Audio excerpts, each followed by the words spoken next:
பொர்கியு பெஸ்து. பெஸ்து என்பவன் நாட்டிற்கு அதிபதியாக வந்து 3 நாளான பின்பு செசரியாவிலிருந்து எருசலேமுக்கு போனான். அப்பொழுது பிரதான ஆசாரியனும் யூதரில் முதன்மையானவர்களும் அவனிடத்தில் வந்து பவுலுக்கு விரோதமாக பிராது பண்ணி அவனை வழியிலே கொன்று போடும்படி சற்பனையான யோசனை உள்ளவர்களாய் தங்கள் மேல் தயவு செய்து அவனை எருசலேமுக்கு அழைப்பிக்க வேண்டுமென்று வேண்டிக் கொண்டார்கள். எருசலேம். பெஸ்து என்பவன் நாட்டிற்கு அதிபதியாக வந்து 3 நாள் ஆன பின்பு செசரியாவில் இருந்து எருசலேமுக்கு போனான். பேலிக்ஸ் என்பவனுக்கு பதிலாக பொர்கியு பெஸ்து யூதேயா தேசத்திற்கு தேசாதிபதியாக வந்திருக்கிறான். ஆட்சி மாற்றம் உண்டாயிற்று. புதிய தேசாதிபதி வந்தால் புதிய சட்டம் பிறப்பிக்கப்படும். எல்லாம் புதிதாகும். பழைய பழக்க வழக்கங்கள் ஒழிந்து போய் புதிய பழக்கங்கள் பிரவேசிக்கும். யூதேயா தேசத்தில் பேலிக்ஸ் இதுவரையிலும் தேசாதிபதியாக இருந்தான். இப்போது அவனுக்கு பதிலாக புதிய தேசாதிபதியாக பெஸ்து என்பவன் நாட்டிற்கு அதிபதியாக வந்திருக்கிறான். ஆட்சியில் மாற்றம் உண்டாயிற்று. ஆனால் பவுலுக்கு ஒரு மாற்றமும் உண்டாகவில்லை. அவர் இன்னும் சிறையில் தான் இருக்கிறார். பெஸ்து பவுலை காவலில் இருந்து விடுதலை பண்ணவில்லை. பவுல் காவலில் வைக்கப்பட்டு 2 வருஷமாயிற்று. ஆனாலும் யூதருக்கு அவர் மீது கோபம் இன்னும் குறையவில்லை.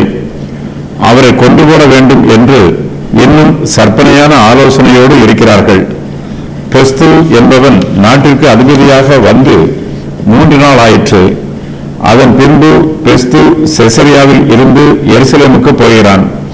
பொதுவாக தேசாதிபதி தங்கள் ஊருக்கு வரும்போது யூதருடைய ஆலோசனை சங்கத்தார் அவனுக்கு முறைப்படி வரவேற்பு கொடுப்பது வழக்கம்.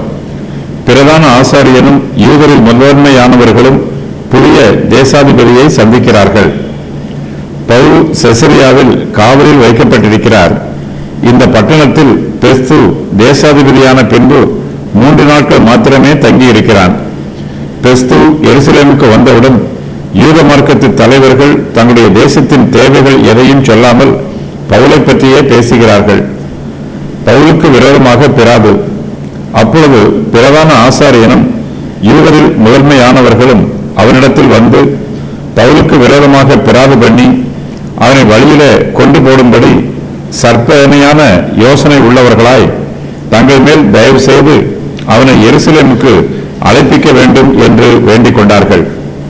பெஸ்து புதிய தேசாதிபதியாக பதவியேற்று 3 நாள் ஆன பின்பு செசரியாவில் இருந்து எருசலேமுக்கு வருகிறான். பிரதான ஆசாரியனும் யூதரில் முதன்மையானவர்களும் பெஸ்துவினிடத்தில் வருகிறார்கள். அவனிடத்தில் பவுலுக்கு விரோதமாக பிராது பண்ணுகிறார்கள். பவுலின் விசாரணை இன்னும் முடிவு பெறவில்லை. அதற்கு முன்பே யூதர்கள் தேசாதிபதியை தாங்கள் பக்கமாக சேர்த்துக் கொள்ள பிரயத்தனம் பண்ணுகிறார்கள். பவுலை எருசலேமில் விசாரிப்பதற்கு தேசாதிபதி அனுமதி கொடுக்க வேண்டும் என்று அவனிடத்தில் வேண்டிக் கொள்கிறார்கள். இவர்களுடைய வார்த்தை வேறு, எண்ணம் வேறு. பவுலை எருசலேமுக்கு அழைத்துக் கொண்டு வந்தால் அவரை வழியில் கொண்டு போடும்படி சற்பனையான யோசனை உள்ளவர்களாக இருக்கிறார்கள். தேசாதிபதி அனுமதி கொடுத்தால்தான் வழக்கு விசாரணையை செசரியாவில் இருந்து எருசலேமுக்கு மாற்ற முடியும்.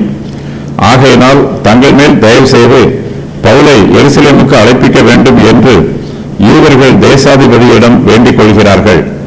பவுலின் வழக்கு விசாரணை எருசலேமில் நடைபெறுவதற்கு தேசாதிபதி உத்தரவு கொடுக்க வேண்டும் என்று அவனிடத்தில் விண்ணப்பம் பண்ணுகிறார்கள். பவுல் தேவாலயத்தை தீட்டுப்படுத்தினான் என்பது அவன் மீது கூறப்பட்டிருக்கிற குற்றச்சாட்டு. தீட்டுப்படுத்தின சம்பவம் எருசலேமில் நடைபெற்றிருக்கிறது. ஆகையினால் பவுலை எருசலேமில் வைத்து விசாரணை செய்வதுதான் நியாயமாய் இருக்கும் என்று யூதர்கள் தேசாதிபதி இடத்தில் விண்ணப்பம் பண்ணுகிறார்கள். பவுலை எருசலேமுக்கு அழைத்துக் கொண்டு வந்தால் அவரை வழியிலேயே கொண்டு போட வேண்டும் என்பதுதான் இவர்களுடைய சற்பனையான யோசனை. குற்றம் சாட்டப்பட்ட ஒருவனை நீதியாய் விசாரித்து அவன் செய்த குற்றம் நிரூபிக்கப்படும் போது அவனுக்கு நியாயப்படி தண்டனை கொடுக்க வேண்டும். இதுதான் நீதியான செயல். குற்றம் சாட்டுகிறவர்கள் குற்றம் சாட்டப்பட்டவன் மீதுள்ள குற்றத்தை நிரூபிக்க வேண்டும். யூதர்கள் பவுலின் மீது குற்றம் சாட்டி இருக்கிறார்கள். ஆனால் இவர்கள் பவுலின் மீது சாட்டப்பட்டிருக்கிற குற்றத்தை நிரூபிப்பதற்கு பதிலாக அவருக்கு விரோதமாக தேசாதிபதி தங்களுக்கு தயவு காண்பிக்க வேண்டும் என்று விரும்புகிறார்கள். பவுலின் மீது சுமத்தப்பட்ட குற்றத்தை யூதர்களால் நிரூபிக்க முடியவில்லை. இதனால் நியாயத்தின்படி அவருக்கு தண்டனை கொடுப்பதற்கு வாய்ப்பில்லாமல் போயிற்று. எப்படியாவது பவுலை தண்டித்து அவரை கொண்டு போட வேண்டும் என்று யூதர்களில் சிலர் கொலை வெறியோடு இருக்கிறார்கள். தங்களுடைய சற்பனையான யோசனையினால் நிறைந்து பவுலை எருசலேமுக்கு கொண்டு வந்து அவருடைய வழக்கை இங்கு விசாரித்து தங்களுக்கு தயவு பண்ண வேண்டும் என்று தேசாதிபதியிடம் விண்ணப்பம் பண்ணுகிறார்கள். ஆனால் தேசாதிபதியோ இவர்களுடைய விண்ணப்பத்தை ஏற்றுக்கொள்ளவில்லை. காவலில் வைக்கப்பட்டிருக்கிறவனுக்கு விரோதமாக யூதர்கள் விண்ணப்பம் பண்ணுவது முறையான செயல் அல்ல. பொதுவாக காவலில் வைக்கப்பட்டவனுக்கு ஆதரவாகத்தான் பாதிக்கப்பட்டவர்கள் தேசாதிபதியிடம் விண்ணப்பம் பண்ணுவார்கள். ஆனால் இங்கோ நிலைமை தலைகீழாக மாறி இருக்கிறது. காவலில் வைக்கப்பட்டவனுக்கு விரோதமாக தேசாதிபதி தங்களுக்கு தயவு காண்பிக்க வேண்டும் என்று பிரதான ஆசாரியனும் யூதரில் முதன்மையானவர்களும் விண்ணப்பம் பண்ணுகிறார்கள். பிரதான ஆசாரியனும் யூதரில் முதன்மையானவர்களும் பவுலுக்கு எதிராக தேசாதிபதியாகிய பெஸ்துவிடம் புதிய பிராது பண்ணுகிறார்கள். பவுலை வழியிலே கொண்டு போடும்படி சற்பனையான யோசனை உள்ளவர்களாய் இருக்கிறார்கள். அதற்காக பவுலை எருசலேமுக்கு அழைப்பிக்க வேண்டும் என்று வேண்டிக் கொண்டார்கள்.